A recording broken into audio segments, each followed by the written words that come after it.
This 5-minute solution will show you how to change your Steam region to Turkey. Launch your Steam and make sure to sign into your Steam account. Now click on your account and click on account details. And here make sure to select account details option. And as you can see, my current country is Bangladesh. And to change it to Turkey, click on update store country. Now click on contact Steam support.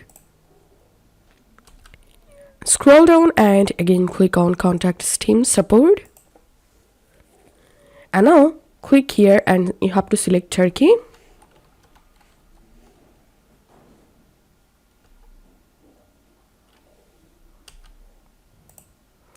And here carefully describe why you want to change your country to Turkey, and you can attach a file here, then click on send.